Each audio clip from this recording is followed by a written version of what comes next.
When trading with prop firms, particularly one-step prop firms, it's really important that you pay close attention to the amount of leverage offered. Moreover, it's really important that you also pay attention to how modifying your stop loss and take profit size, as well as the instrument you're trading, will impact your ability to risk a certain percent per trade. So as traders, we know with prop firms, and if you've seen some of my other videos, that if you risk 0.5%, 1%, 2% per trade, your speed of passing can vary massively. But prop firms aren't stupid, and they know that if everybody was allowed to risk 3% per trade on every trade, the speed of passing would be almost too fast for them because people could be rapidly churning through accounts. This is obviously not good for their P&L, so they impose rules, typically through leverage restrictions, to limit the amount that people can risk per trade. So something which is really important is to essentially calculate how big you can go on given trades depending on the exact rules of a prop firm. And today I'm going to walk you guys through this spreadsheet, which is what I use to determine and to calculate what strategy is best suited for a given type of prop firm given the amount of leverage that is being offered to me. There's also a few very key considerations that we have to look at, specifically depending on how big your stop loss and or take profit is, you're able to make significant big trades using far less leverage. And this is one of the reasons why scalpers are not great for prop firms, because you typically need very high amounts of leverage, because if you want to make 2% of your account with a tiny profit target, you typically need to use super big lot sizes. Whereas if you're swing trading, or if you're doing an intraday swing trade, it's far less relevant. So let's walk through the math here right now. And I did this for several different account sizes, or several different accounts, same account size, several different assets. We can see that, for instance, with German 40, we're going to look at a $5,000 account. We're looking at only 5-to-1 leverage. So this is what you might see with some indices style leverage on one-phase props. Typically, I would look to get at least a 1-to-10, but many offer you only 1-to-5. So this is probably the most limited which you will find. Funded Next, for instance, uses this. Some Ola Prime accounts use this. So this is kind of like the base case of what we might be dealing with. So if we have a $5,000 account with 5x leverage, that means that we have $25,000 worth of buying power. Here we're only going to place one order at a time because we're using a market entry, and that gives us an adjusted buying power of the same amount. If you were using a collar, so both a buy stop and a sell stop, which is what I initially made this calculator for several months ago, and which is what many of our free EAs run on, not our longbow EAs, then you'd have to just divide this by 2. We can see that today the price of German 40 is around $24,000, and let's assume that the lot size is 1. Some brokers say 10, but it really makes no difference.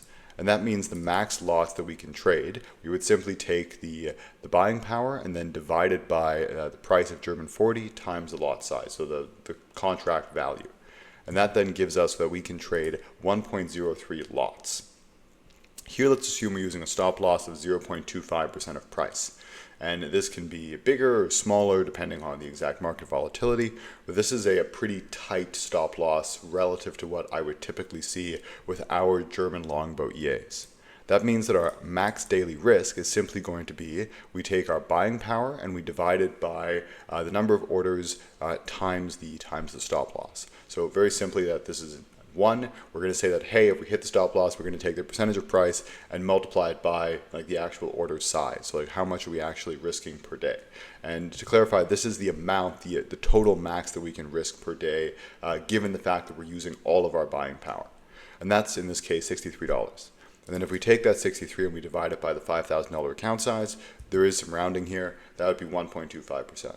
So this is pretty much showing that if we have a 5x leverage on this account, and we have a stop loss of 0.25% of price, we are only able to risk 1.25% per trade.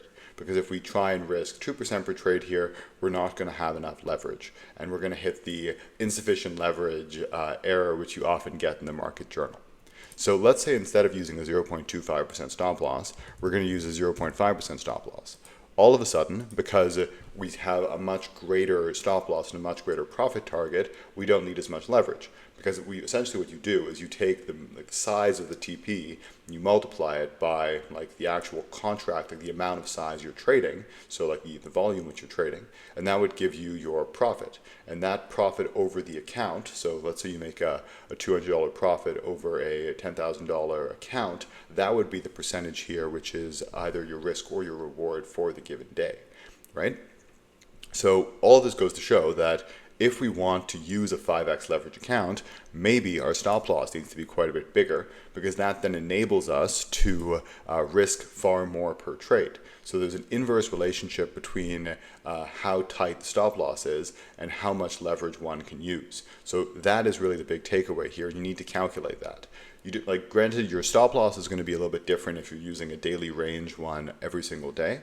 But you generally know that the average daily range of a certain asset is going to be X. So that means that you might want to use a certain percentage of that daily range if you want to stay within a certain leverage amount.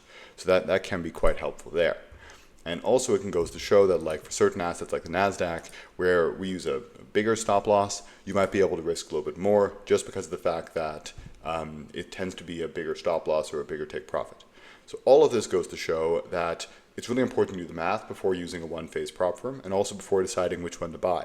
So if you know what your leverage is, input it in, and then if you know what your general, like the size of your stop loss and your take profits are, input it in, then you should be able to generally see, will a strategy work on a given prop firm, or do you need to find something that has a bigger take profit, a bigger stop loss? Do you need to make the take profit and the stop loss larger so that you're able to get the same percentage return on the account with a fairly low leverage requirement? That is something which you should be mindful of. This is one of the tools which is available in our prop firm bundle for our users so that they're able to do all this math for themselves. But I find this is a very interesting analysis to do. This is not a super complicated spreadsheet to make. So if you are not in our prop firm bundle, you can probably figure it out.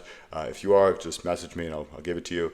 And yeah, hope you guys enjoyed this video. This is important, very helpful prop firm challenges, and I'll see you in the next video.